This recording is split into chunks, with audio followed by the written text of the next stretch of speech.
Hai, gue Akbar. Welcome to my podcast.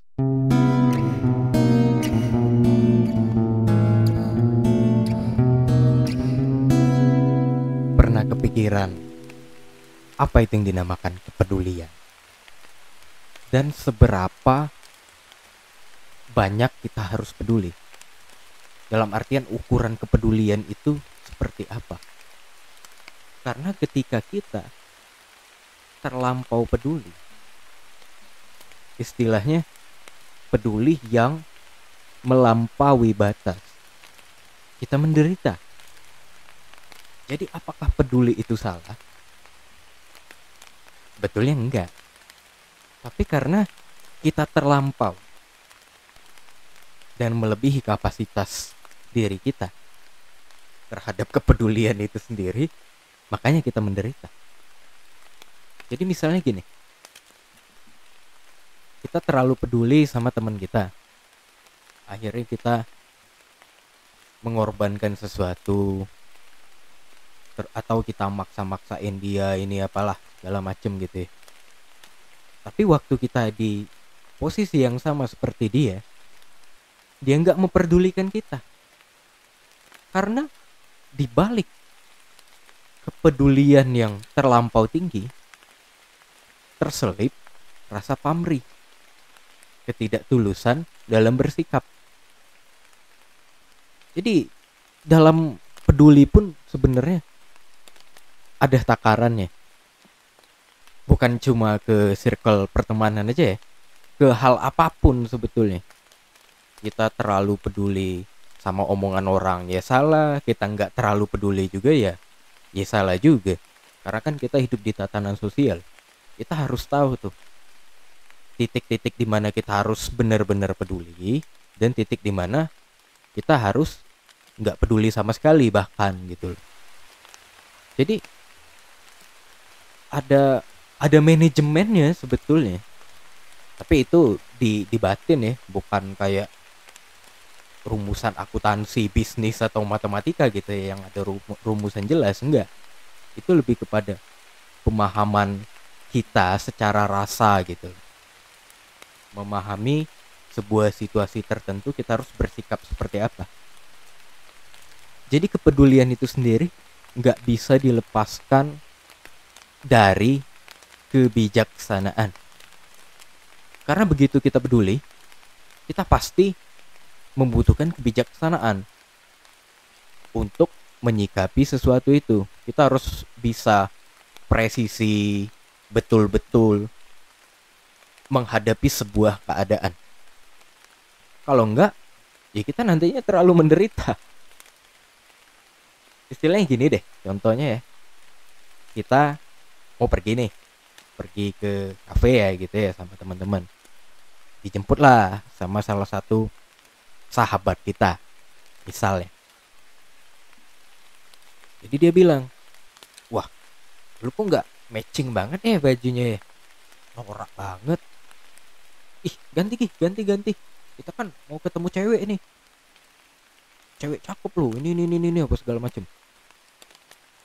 Padahal saat itu kita memang menginginkan memakai baju itu, tapi karena kita terlalu peduli sama omongan teman kita, akhirnya kita ganti baju. Dan pada saat kita sampai di kafe itu, malah si cewek-cewek itu yang baru kita temuin di kafe itu ya, yang mungkin istilahnya kita PDKT lah ya sama mereka atau apa gitu ya, mereka kayak ilfeel gitu loh ngelihat penampilan kita, karena kita nggak menjadi diri kita sendiri. Terus kesannya kayak show off gitu loh. Itu tuh sebenarnya menjijikkan banget ngelihat orang-orang gitu tuh. Apalagi cewek itu sensitif banget loh sama hal-hal seperti itu.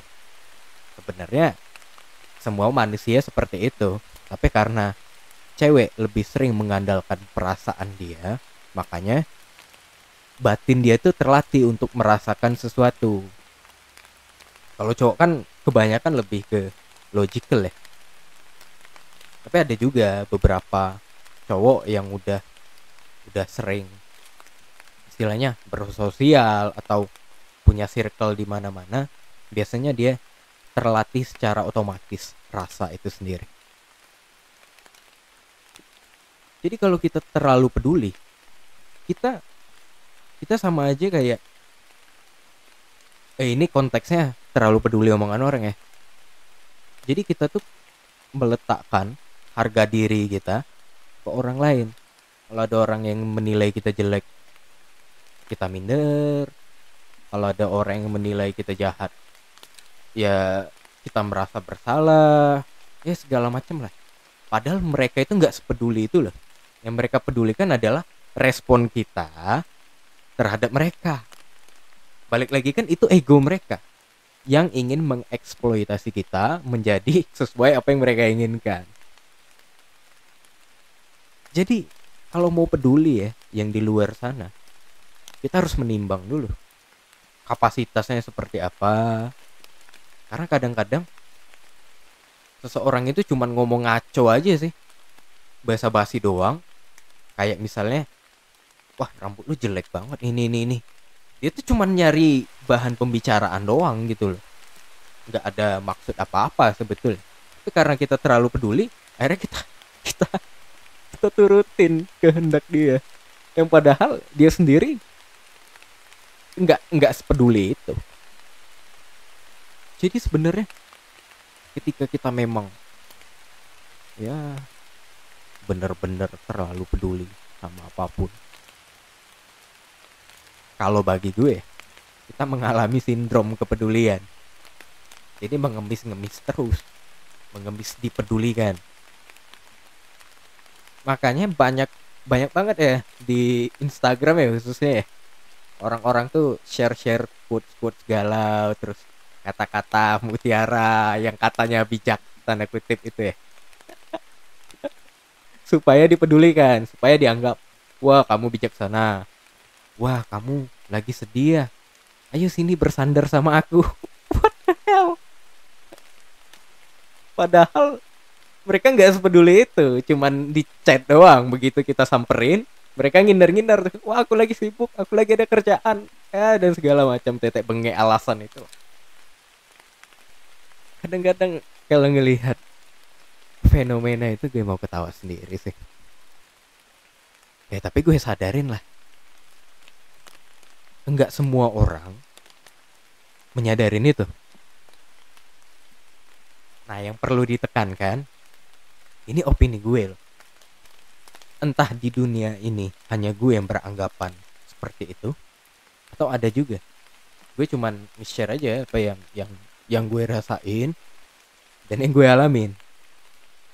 Dan tentunya gue pahamin. Yang gue pahamin ya seperti itu. Jadi ada suatu kejadian lah ya. Sekitar beberapa hari yang lalu, ada pendengar podcast gue tuh nge-DM ya via Instagram, chatting, ngobrol lah banyak hal.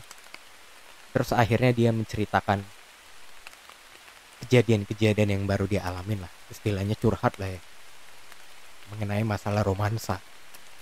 Jadi dia itu mengalami sesuatu di mana dia tuh udah putus ya sama si cowoknya itu ya. By the way yang nge-DM itu cewek. Biar jelas ya nanti kalian kepikirannya seseorang ini homo nanti. Nah, jadi gue lanjut. Jadi si cewek ini yang cerita sama gue itu udah putus sama cowoknya sekitar ya 2 tahun yang lalu lah. Tapi masih deket gitu loh sama si mantan cowoknya itu. Istilahnya masih sikapnya masih sama, tapi relationship-nya aja yang beda. Jadi yang gue analisa ya dari cerita dia apa segala macam, dia sampai akhirnya ngerasa kayak bodoh gitu loh, bersikap baik sama si mantan pacarnya itu, sampai istilahnya mengerjakan skripsi bareng-bareng, dia nge-support apalah segala macam sampai akhirnya mereka lulus. Dan waktu mereka sudah dapat pengumuman bahwa mereka wisuda, si cowok itu punya pacar. Dan si cewek ini kan sakit hati lah. karena ngerasa kepedulian yang dia berikan selama sekian tahun itu nggak ada gunanya. Karena memang begitu kita peduli terlampau lebih, itu pasti ada indikasi menuntut secara terselubung. Kita ingin seseorang itu berubah, tapi mulut kita ngomong, aku tuh nggak ngarapin kamu berubah. Tapi dalam hati ada harapan itu, dan gede harapannya. Kita memanipulasi diri sendiri seolah-olah tidak. Padahal itulah realitanya. Nah, seringkali orang nggak bisa terima kalau dibilang gini, padahal itulah faktanya. Karena yang bisa orang terima kebanyakan hanyalah apa yang mereka ingin dengar. Yang sesungguhnya, yang realitanya, yang kebenarannya, mereka kesampingkan karena kebenaran itu pahit. Kayak lu minum pil gitu ya, pil obat, itu kan gak ada ya yang manis ya, kecuali lu masih anak-anak lah, bisa minum sirup kan. Kalau lu udah gede, obat itu pasti pahit dan gak enak. Tapi lo harus telan. Memang gak instan, ada prosesnya.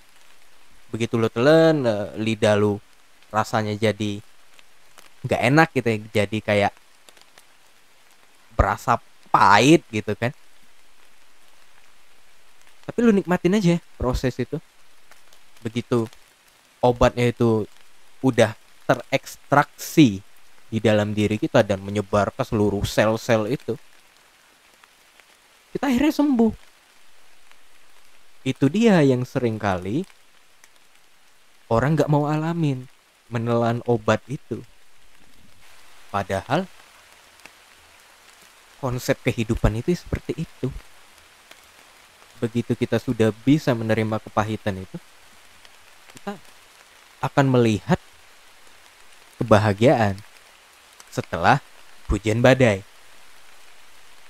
Istilahnya gini deh, kalau kata orang-orang itu ya, setelah hujan badai nanti akan timbul pelangi. Itu bener, tapi nggak setiap saat. Yang lebih realistis adalah setelah hujan badai akan timbul pelangi.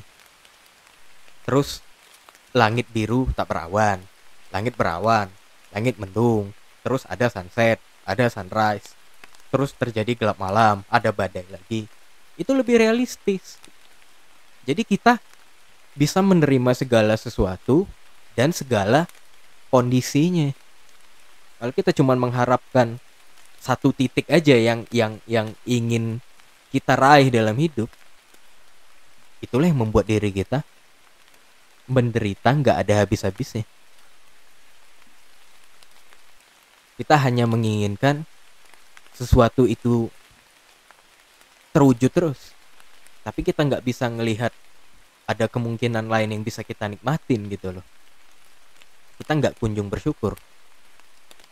Nah, jadi pedulilah sesuai kapasitas apapun ya, kapasitas materi, kapasitas batin kita, kapasitas waktu. Semuanya harus dipertimbangkan sematang mungkin. Dan harus benar-benar presisi. Kalau enggak, ya kita terjebak lagi dalam penderitaan yang sebenarnya nggak penting banget. Dan malah kesannya aneh sih. Tapi yang lucunya, kita sering kali tuh menikmati penderitaan itu. Penderitaan yang seolah-olah kita menjadi seorang korban gitu ya. Karena ada kecenderungan begitu kita merasa menjadi korban, kita cenderungnya menjadi seseorang yang suci. Kita menganggap seperti itu. Karena banyak di film-film ya tentunya ya, doktrin ini tertanam di dalam diri kita. Karena semua film-film heroik itu pasti melindungi orang-orang yang lemah. orang-orang yang tersakitin. By the way, itu cuma film dan picisan. Ada skenarionya, ada aktornya, ada alur ceritanya. Itu yang mesti kita sadarin. Sedangkan kehidupan ini yang punya skenario kan yang di atas tuh, bukan kita. Jadi intinya seperti itu sih. Mengenai masalah kepedulian. Kita memang harus benar-benar menimbang-nimbang seberapa banyak kita harus peduli sama apapun ya. Kalau kita nggak peduli juga ya nggak bener juga loh. Istilahnya gini, kita nggak peduli misalnya, atau kesannya kita benci ya, benci sama seseorang gitu ya. Kita ngelihat dia kecelakaan gitu loh, karena kita nggak peduli, ya udahlah, gue tinggalin, misalnya gitu ya. Tapi kita nggak ngelihat kondisi di mana nggak ada orang lain yang ngelihat dia kecelakaan dan bisa nolongin dia. Itu juga nggak bener gitu loh. Kita nolongin dia sesuai kapasitas kita. Karena kita bukan dokter, kita nggak mungkin operasi dia gitu loh. Kita tolong dia, panggilin warga gitu kan, supaya ada yang nolongin dia, ngebawa dia ke rumah sakit. Itu kan nggak terlalu ribet ya sebenarnya. Jadi memang kita harus peduli, tapi secukupnya. Jangan sampai nggak peduli juga, jadi bahaya gitu loh. Dalam keadaan-keadaan tertentu ya, balik lagi ya. Ada macam-macam keadaannya dan itu sangat dinamis. Dan yang perlu ditekankan sekali lagi, ini opini gue, berdasarkan pemahaman gue, berdasarkan apa yang gue rasakan dalam hidup. Karena gue nggak mau kesannya memaksakan opini gue sama orang lain. Karena gue sadar orang lain punya cara yang berbeda menyikapi sesuatu dan punya caranya sendiri memahami sesuatu. Gak mesti setuju sama gue. Kalau setuju ya oke. Dan mudah-mudahan itu bermanfaat. Kalau nggak setuju ya nggak masalah. Apakah karena kita berbeda pandangan kita harus bermusuhan? Kan nggak kan? Ini opini gue. See you di episode selanjutnya.